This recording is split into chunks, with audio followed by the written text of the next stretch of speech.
I remember getting a call from the fire department commander telling me that they were not sure they were going to be able to contain the fire. And I said, you know, we've had such terrible loss of life. Maybe the smartest thing to do is pull it. And they made that decision to pull, and then we watched the building collapse.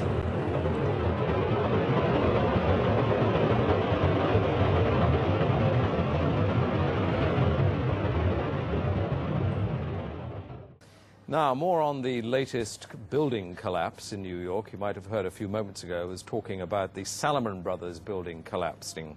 And indeed it has. Apparently that's only a few hundred yards away from where the World Trade Center towers were. And it seems that this was not a result of a new attack. It was because the building had been weakened during this morning's attacks. We'll probably find out more now about that from our correspondent, Jane Stanley. Jane, what more can you tell us about the Salomon Brothers building and its collapse? Well, only really what you already know. Details are very, very sketchy. There's almost a sense downtown in New York behind me, down by the World Trade Centers, of just an area completely closed off as the rescue workers try to do their job. But this isn't the first building that has suffered as a result. We know that part of the Marriott Hotel next to the World Trade Center also collapsed as a result of this huge amount of falling debris from 110 floors of the two twin towers of the World Trade Center.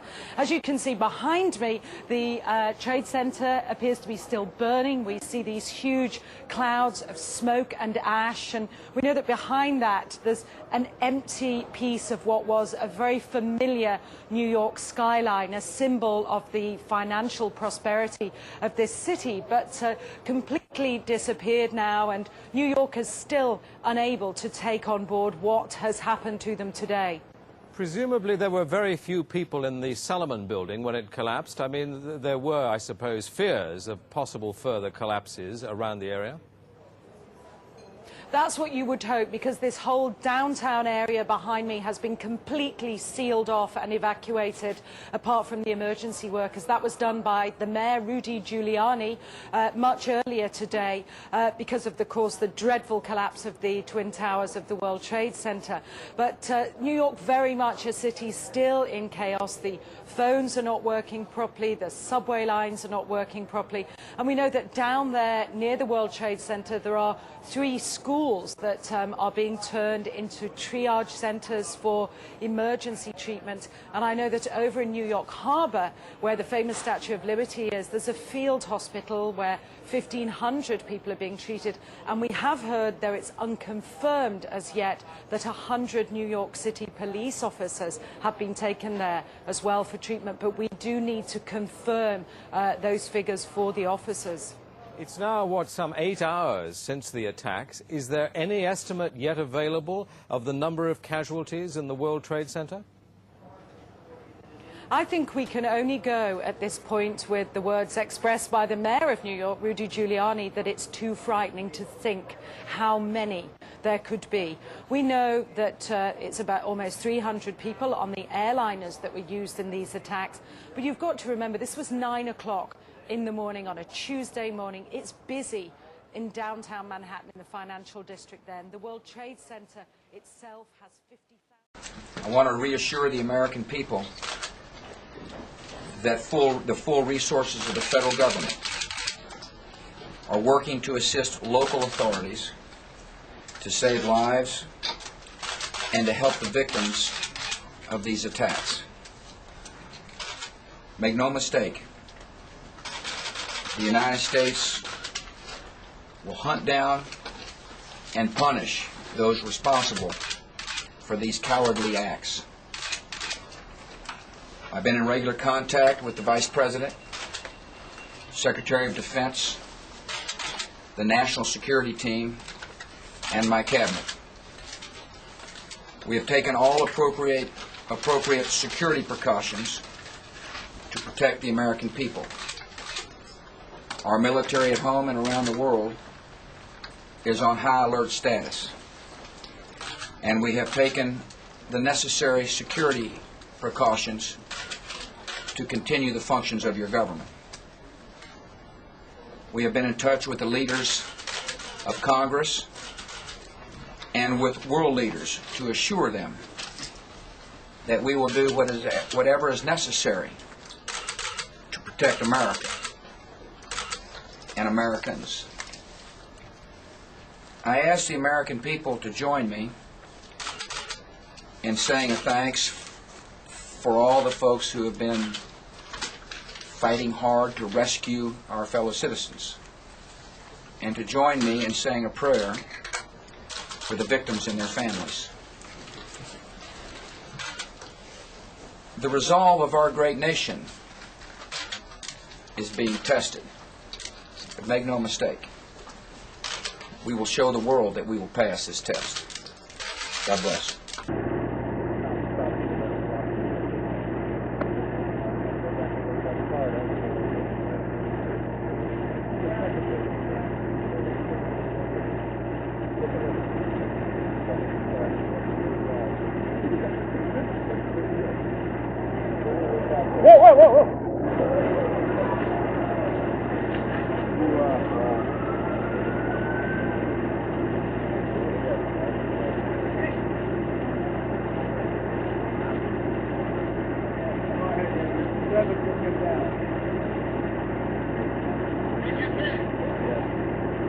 Yeah, we got it.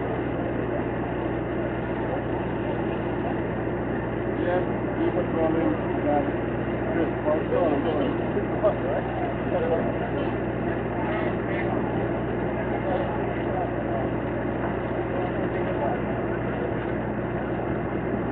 Yeah, keep it rolling. We got it.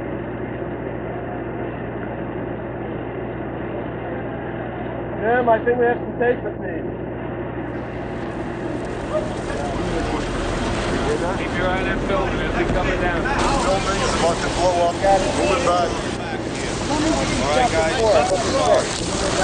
We are looking back. There's a building about to blow up. Flame, debris coming down. Just in the last few seconds, another building, building number 7, one of the buildings in support of the World Trade Center towers, has collapsed. This is no small building, as you can see, at 47 stories. It would stand out in most American cities.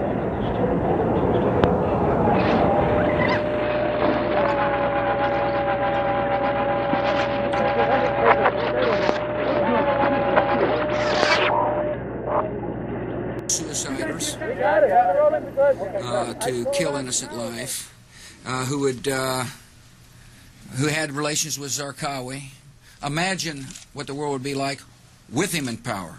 The idea is to try to help change the Middle East. Now look, part of the reason we went into Iraq was the main reason we went into Iraq at the time was we thought he had weapons of mass destruction. It turns out he didn't, but he had the capacity to make weapons of mass destruction. But I also talked about the human suffering in Iraq, and I also talked the need to advance a freedom agenda. And so my answer to your question is that imagine a world in which Saddam Hussein was there, stirring up even more trouble in a part of the world that had so much resentment and so much hatred that people came and killed 3,000 of our citizens. You know, I've heard this theory about, everything was just fine until we arrived, and kind of stir up the hornet's nest theory. It just doesn't hold water as far as I'm concerned. The terrorists attacked us and killed 3,000 of our citizens before we started the freedom agenda in the Middle East. What did Iraq have to do with what? The attack on the World Trade Center. Nothing, except for it's part of, and nobody's ever suggested in this administration that Saddam Hussein ordered the attack. Iraq was the lesson of September 11th is take threats before they fully materialize, Ken. Nobody's ever suggested that the attacks of September the 11th were ordered by Iraq. I have suggested, however, that resentment and the lack of hope create the breeding grounds for terrorists who are willing to use suiciders to kill to achieve an objective. I have made that case. And one way to defeat that, defeat resentment, is with hope. And the best way to do hope is through a form of government.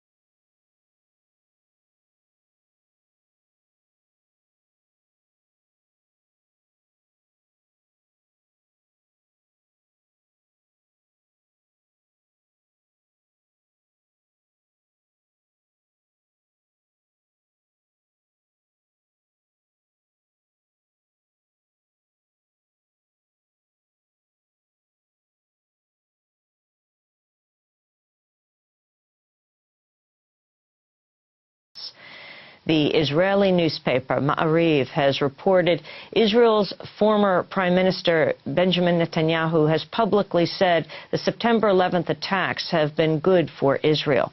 Netanyahu said, quote, "We're benefiting from one thing, and that is the attack on the Twin Towers and Pentagon and the American struggle in Iraq." End quote.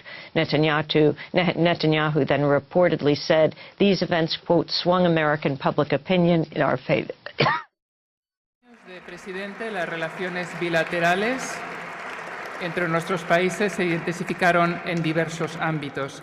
Entre las iniciativas que merecen ser destacadas figura la inauguración del Instituto Cervantes de Tel Aviv durante su visita oficial en 1998. Desde el año 2004, el presidente José María Aznar ha desarrollado una intensa labor encaminada a impulsar el acercamiento entre España e Israel y a la defensa de la causa de Israel en los más diversos foros nacionales e internacionales, siendo no solo el presidente, sino también el alma y el creador de la Friends of Israel Initiative. Ha sido participante en la conferencia prestigiosísima anual de Herzliya. José María Aznar es uno de los líderes españoles que mejor conocen los valores democráticos del Estado de Israel y que con más claridad comprende su legitimidad y su derecho a vivir en paz. Presidente.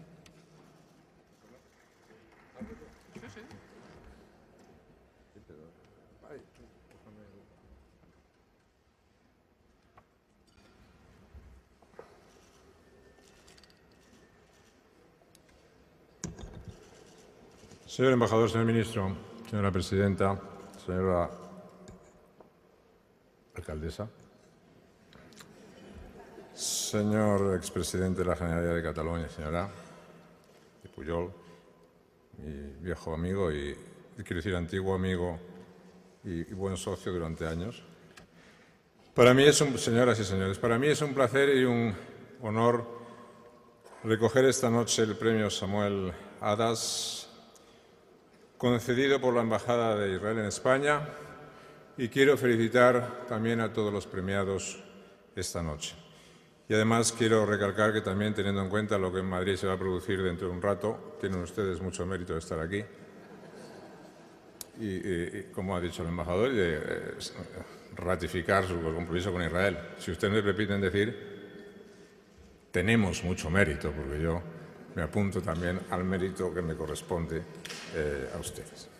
Como ustedes saben muy bien, y así se ha explicado, Samuel Adas luchó con empeño para lograr el restablecimiento de relaciones diplomáticas entre nuestras dos naciones, España e Israel, acto del cual celebrábamos hace muy poco tiempo su 25º aniversario.